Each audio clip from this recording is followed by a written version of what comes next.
So what's happened in the last 3 months? Well, Penrith fans have been watching their team dominate in the first half of the finals and getting ready for a 5-peat, only to lose in the last few minutes of the prelims to Broncos. People in Melbourne have also started prepping their trophy cabinets for another premiership, only for their dreams to be shattered by Brisbane twice. And the Sydney fans were getting ready to win some trophies, only for them not to win anything at all. But can I ask you a question? In those 3 months, how many times have you picked up Rugby League 26? Chances are, almost never. If you're around when Rugby League 26 came out, you probably experienced a really rough time. Personally, I didn't have an issue with the game when it launched. In fact, I had one of my most successful live streams to date in that opening weekend. A lot of people were experiencing issues and were rage quitting the game. Xbox users couldn't even play the game on day one, and Pro Team went down for the entire opening weekend. So if you didn't enjoy it, chances are you put the game down. For a while. And more than that. And more than that. But now it's been 3 months since the release of that game, and you might be wondering, has it actually gotten better? Okay, it's not terrible, but it's not good either. But there are some good things that the game has, and there are some bad things that need to be worked on. And that's why I'm here today. I'm going to go through some of the issues the game is still having, some of the new features and gameplay tweaks that have been made, and give my thoughts on the game now versus 3 months ago. Heyo, and welcome back to Galaxsi Footy, aka the biggest idiot in this entire community, where today we dive into the 3-month review of Rugby League 26 and answer the question, has it actually gotten better? Without further ado, let's get into it. Alright, so let's start off with the good stuff. No, not everything is negative. Who are you, Squidward? Along with the issues that Rugby League 26 has been having, there have also been some welcome and nice additions to the game as well. Let's start off with the Academy, or Fan Hub as we used to call it. There is a fair bit added here. The player customization now has more hair options, including mullets. Yes, you can now be like the mullet king, Ryan Pappenhausen. Oh, it actually comes through the headgear. I actually really like that. That's enough glazing of Ryan Pappenhausen before Leaguey gets in here. And you can even set custom numbers on the back of jerseys in the team list view. Though you can't add licensed jerseys to your custom clubs, more on that soon, you can now have up to 30 custom ones to select from. Though I think need to add a way to copy jerseys so you can make color variations. I mean, it would be good just to take a jersey you made, copy it, then make tweaks in terms of color and make an away jersey. There are even some gameplay changes in the Academy. You can now create your own rule sets, such as customizing how much a try is worth, toggling scrums, 40-20s, drop kicks on kickoffs, and more. You can basically make union rules, and you can even remake the NRL 9 rules if you really want to. Additionally, you now have the option to create custom leagues, which can be used for both the competition and career modes. Though it is still possible to get the duplicate glitch from Rugby League Live 4, where multiple of the same person was appearing in one single game, the second year crash is actually no longer happening. And as for someone who had to suffer with that in Rugby League Live 4, this is a bloody good change. How can Season 3 coming soon? Speaking of career mode, it was much different from Rugby League Live 4 when the game first came out. But there have been some really nice additions to it. For example, there is a training schedule you can now chop and change. The game gives you default ones which you don't have to change, but if you really want to go into detail, these are easily changeable. It's a nice introduction to add depth, like you can focus on defense one day and attack another day and manage when your players have a rest, all towards leading up to game day. Another change in career mode, it's very small, but if you're a stats nerd, you're gonna really like this one. They've actually added the ability to have a stats dashboard. This allows players to see the current season in terms of stats. You can choose from points scored, tries, meters run, line breaks, etc. Really handy if you want to keep an eye on the current competition to see who you should sign, but to also keep track of your own team stats and ensure they are performing. You can actually combine both the training mode and the stats dashboard to actually see what you need to focus on within the next week. And honestly, having that stats dashboard is probably going to be really handy if you want to manage training. Still, by the way, still on career mode, with the Be a Pro mode, there's actually a fair bit of changes. They've actually rebalanced some of the achievements, but I'm going to be real, I've not actually played this mode. And the reason for that is the lack of controller visuals for this mode makes it kind of almost harder to play. But I've actually been watching my friend Odd1X play it, and he's been having a really good time with it. Actually, go and check him out because he's been talking about these updates pretty frequently. So my suggestion here is to basically just add some controller visuals so I know actually what I need to be doing in order to get the ball. But back on the coaches mode of career mode, I do have one suggestion for this. Why don't you allow us to have custom teams? I mean, sure, you can go to custom leagues and add your own custom like team to that list of teams. But at the same time, like, why don't we just have it so you can create a team on that career mode and then basically just build a team around that? Say, for instance, you want to build the new Perth Bears that are coming out very soon, or even the PNG Chiefs. But essentially just make it so the first year, instead of actually playing any games, you just sign players and build your top 30 squad. Now, moving on, let's talk about the cosmetics. You know, the things that make the game look pretty. No, put the mods away. Put the mods away. No. No. Put the mods away. We're not looking at those yet. Or ever. One thing I was screaming about when the game first released was the referee audio. It felt very empty and very lacking, but it's there now. The ref will now shout the tackle count as you go through the set and even add ones with scrum or try, video ref, etc. Now that's all well and good, but I do have one issue with the ref audio. Sounds a bit demonic. I'm pretty sure when I made a really bad tackle in Rugby League 26, he said, "The soul is mine." Another issue I actually have with the ref audio, but it's easily fixable, is that it is a bit loud on default. So what you actually have to do is go in the options menu and actually turn it down a bit. But once you do that, it sounds better. There is actually a different one for the UK as well. So for the Super League, you actually have a British guy, which honestly, it's still a bit loud, but I like that one a bit better if I'm being real. Truthfully, I like this addition. The reason I'm saying that is it just adds a bit of immersion, which for any gamer and immersion is pretty top notch. And on top of that, even the referees have some face scans right now. So now you know which of the refs are actually giving you bad calls all the time, which you rightfully deserve. Some other cosmetic updates include every team now has their respective alternate jersey, except the Cowboys who hate their fans. This ranges from Indigenous, Heritage, Anzac, sole women in league, and the best jersey ever made, the black mental health jersey, which even reflects, man. Just complete side note, how good is it that the Broncos actually won the premiership the year they made this jersey? Like, that was a moment for mental health, man. Not only that, but a good chunk of players have had their appearances updated. Some of them range from having their appearances tweaked and looked more detailed, like James Tedesco or Ali Brigginshaw looking more older, to scans just being added in, like Cody Walker, Spencer Lenu, and Jesse Southwell. By the way, just a quick note, if a scan hasn't actually been done yet, it's either one, they haven't got the scan in, or two, Big N just haven't gotten around to doing it. And also, I mentioned this in my previous video, but there were actually a good chunk of scans that came in from like day dot when the game actually came out. So there was no way they were making the initial release. Go watch that video because apparently it's really close to the truth. So yeah, there's basically a variety of cosmetic change, which does make the game look a bit better. Now we go on to gameplay, and if I'm being real, this will make or break the game for you. First of all, and off the bat, because people will wonder if this is fixed, yes, the halves are on the right side and have the correct numbers now. This was a massive deal to people when the game first came out, and for accuracy, I can understand that. They also fixed from launch day the issue of when you hold a player down. When you do that, it's supposed to allow your defensive line to retreat, which it wasn't doing. I understand this frustrates a lot of people when there are a lot of players offside and not able to make tackles. But now that's kind of gone, because as soon as you hold down the player, they do instantly retreat. So basically, there will be no more of Dylan Edwards just standing there and be like, so do you need a bit of help or what? Oh, and speaking of the AI, let's talk about that. It's questionable. I'll talk more about the AI in due time, as there are some issues with it, but there have been some really good changes. For example, the AI has been balanced in a couple of the lower difficulties, and there are reports that the jump between rookie and amateur was way too high, so that's a welcome change. Not only that, but the sideline awareness has improved, so that moment when Reece Walsh charges onto the ball and catches it only to take it out, gone. Though it wasn't a problem on day one, but did become a problem throughout the updates, they will no longer throw forward passes on the kickoff. I do notice, however, the halves are running it straight from the back fence, and quite honestly, they need to tweak that. Moving on, stamina management, and I think this is in a recent update too.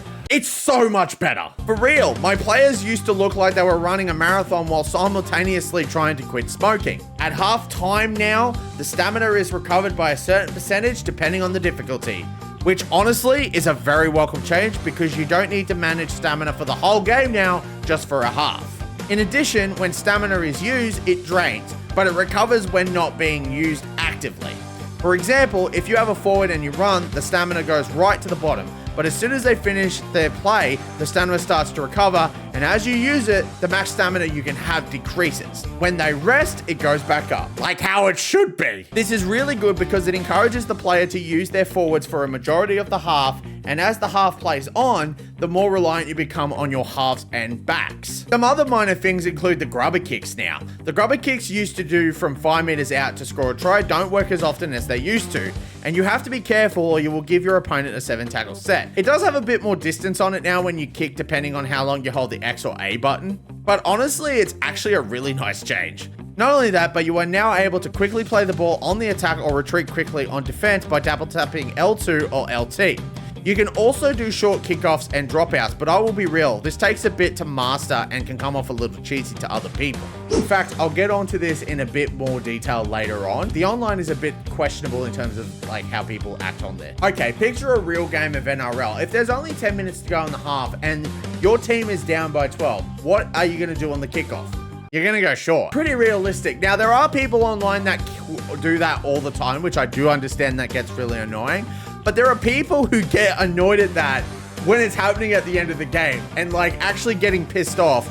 That's the game mechanic. That's the game, buddy. The next thing they'll start complaining about is players actually tackling other players carrying the pill. On top of that, and I think this will make a lot of people happy, fending, big hits, and even sidestepping have been much more balanced since it was on day one. Online has been very well known for people spamming these and getting them off, so it's been worked on to ensure that it's balanced correctly and much more playable. So as you can see, it's not all doom and gloom for Rugby League 26, and Big Ant, who are the developers of this game, have clearly been putting the work in to actually get the game to an ideal state.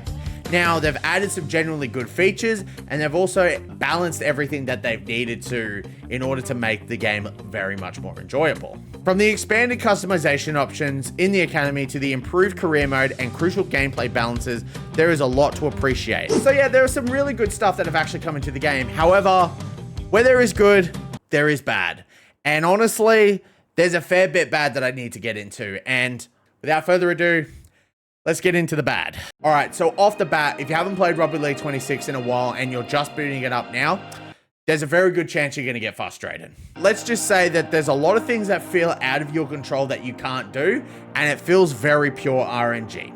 Let's talk about the AI first, because personally, the AI for the team you are controlling makes some very questionable decisions. For example, you'll see a running line appear on a player, even at first receiver, but your player, as soon as they are passed to, will just not run, and it totally kills your momentum and meters gained. And the players without a line to follow can seem completely random. Someone running directly into the defensive line instead of hitting a massive gap that was gapingly obvious. Just imagine running the ball and it creates an overlap and creates a massive gap. You think, get to the center or winger so they can run the field. So you do that, only for them to come inward and hit the other team's defensive line, ignoring the gap next to them.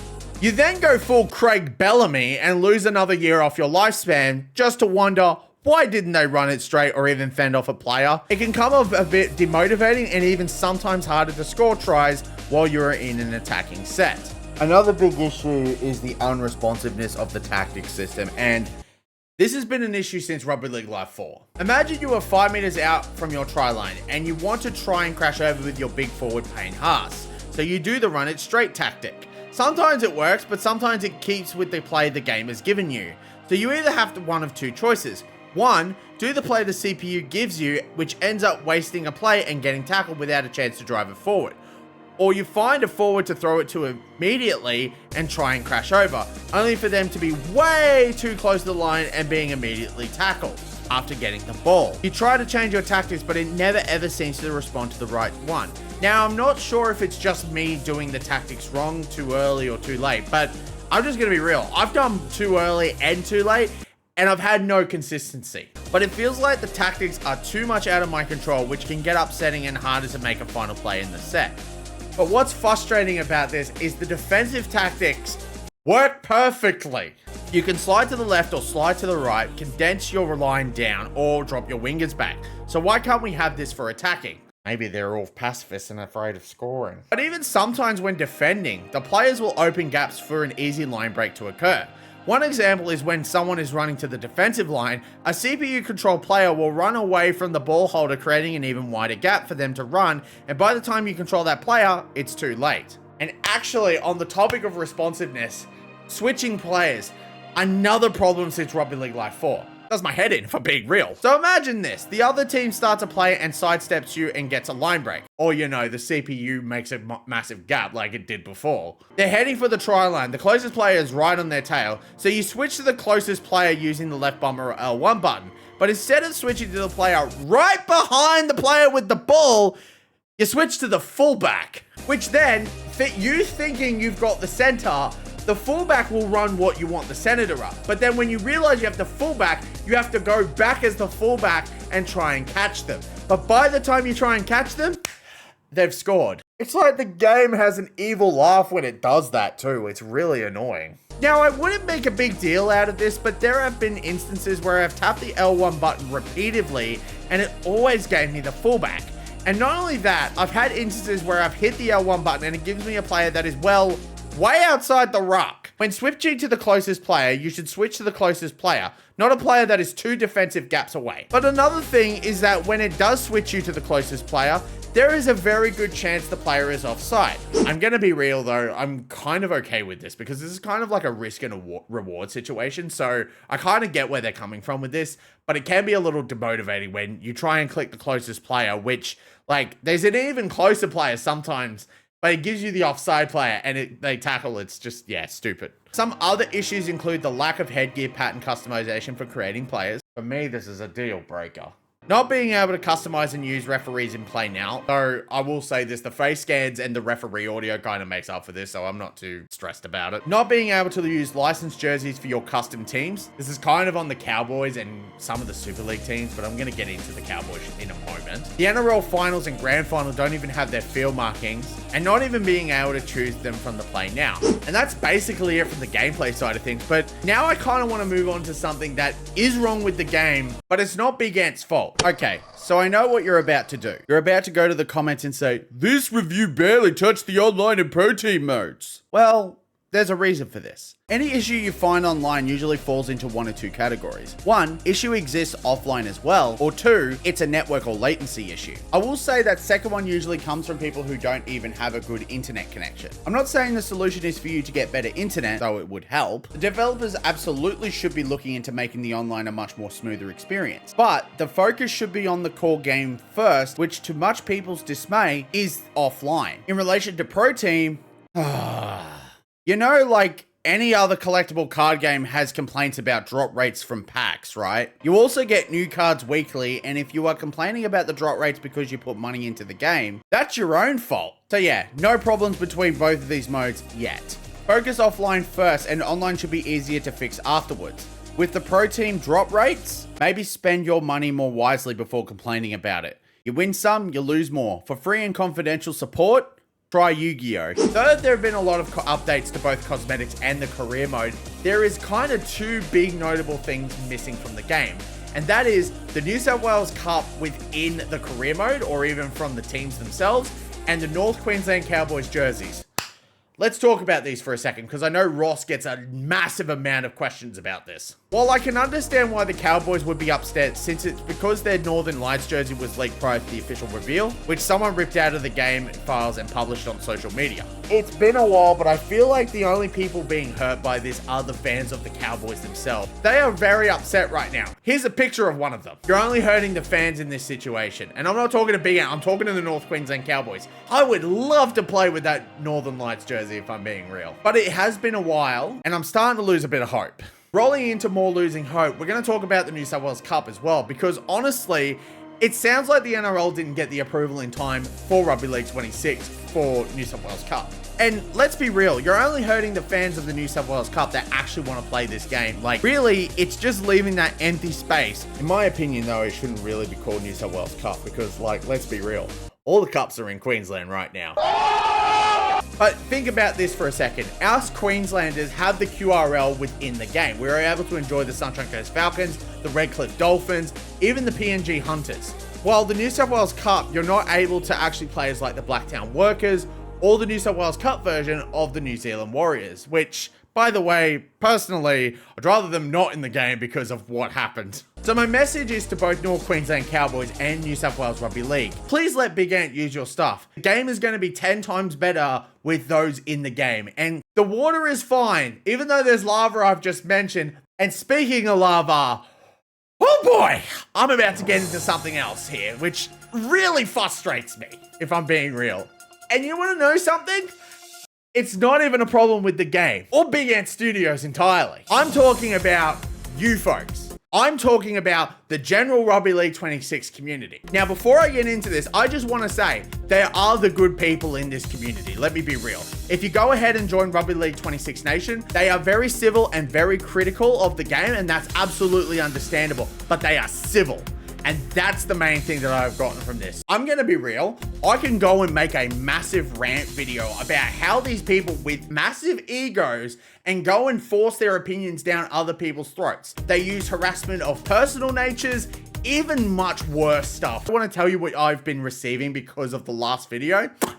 I'm gonna get demonetized very quickly. And the thing is that the target of these attacks are going to Big Ant Studios developers and staff members. But if you're one of these people sending these types of messages to Big Ant employees, shame on you. Ross has this thing on his Twitter saying life is short, block early. And quite honestly, I see what he means. I probably blocked like 100 people through this entire process. But yeah, my sole message here, and I know a lot of people are gonna think I'm attacking people who hate the game. That's absolutely not the case. I'm not having a go at people who dislike the game. It is absolutely valid. I have a problem with people using personal attacks or anything to make themselves look better, because honestly, if you're willing to resort to that, I don't care about your opinion. Let's be real. You are almost in the same category of those people who send racial hate or even abuse to NRL players just because your multi didn't get off. Anyway, I'm gonna stop here because I don't want this video to become a rant on the community members. I want it to be a review on the game, and we're moving away from the game a bit too much. But seriously, be better. Does all this bad stuff actually take away from the price tag?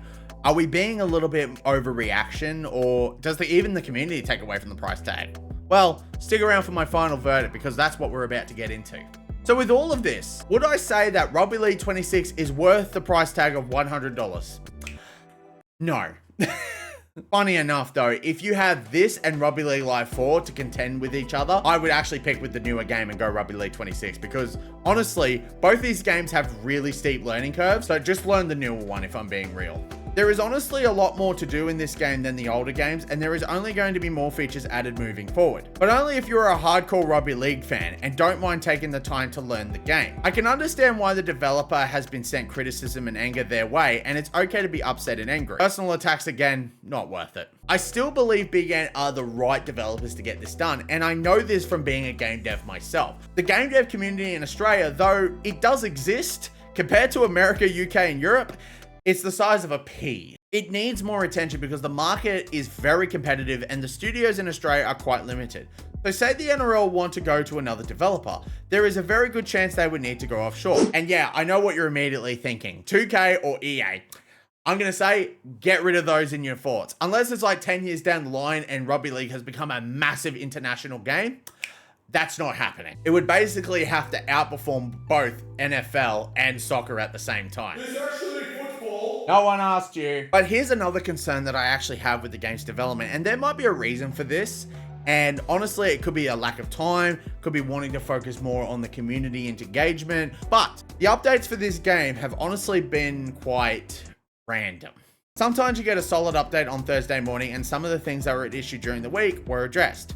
But then you have a random update during the week that we don't even know what's changed and something is screwed up. I don't want to pressure Big Ant into giving us weekly patch notes, but knowing what's changed would go a long way. Another thing is, people have been asking for a roadmap of what they want to work on for a while, and we still don't have that. Ross has alluded to things being worked on like captain's challenges, stripping ball, and though it's really nice to have that interaction with Ross, I think Big Ant can get people off their backs if they just release a roadmap. But I guess the big question here is, what would Big Ant need to work on first? Oh, headgear customization no, I'm just kidding. But I do believe there are 3 main things that need to be worked on first before this game can really find its stride. 1. Game state fixes. Just ensure the game state is correct and resets when it needs to be. Cleaning this up should prevent these weird glitches from happening where the camera thinks it's a 20-meter tap. 2. Game responsiveness. I'm referring to the tactics and player swapping. Please fix this, please. Whether you want to add custom tactics or make it so the current tactics are responding quickly, I'm all for that. But it makes it so the players are ready for each tactic and ensuring that swapping players doesn't swap to someone that is far away from the ruck. And the last one is AI tuning and ensuring that players outside of your control are making smarter decisions and know what to do. Make it so when a tactic is used, all the players outside of the ruck are ready to respond to it properly. And not only that, make it so they close any gates immediately instead of running away from the gap. If I'm being real, if you want to make this harder, basically if you want to like adjust to difficulties and stuff like that, make it so when they kind of go towards closing that gap, make it so there's like a bit of a delay, or you have to like make sure that they're actually doing that. Now, I'm just going to be straight up with you. These are very big jobs to get done. So I'm not going to tell Big Ant, get these done now or I boycott your game. First of all, if you're doing that, that's just sad. Let's be real. I think Big Ant are already working on this. Like, you already see the changes in the AI. It has improved. You've already seen changes in the ruck. You've already seen changes in speed and all that kind of stuff. It is getting better. It is going up. And let's move on to Big Ant. All these people saying that they don't care about their product, there are no more updates, and how this was just one big scam. That is definitely not the case. They are trying and the effort is there, and that part can't be faulted.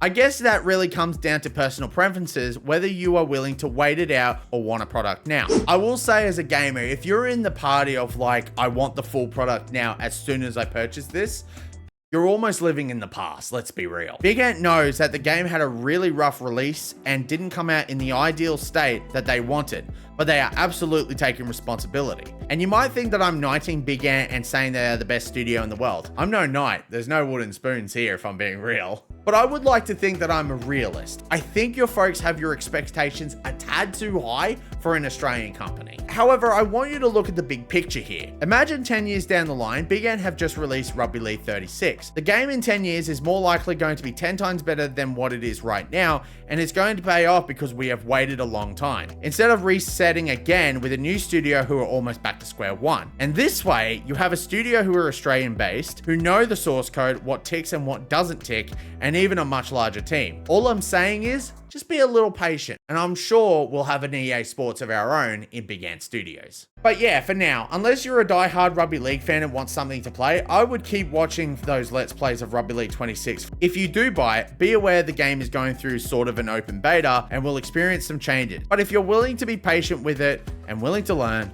then go for it. I do recommend it. So what do you think? I know a lot of people are probably going to disagree with this review, and that's absolutely understandable.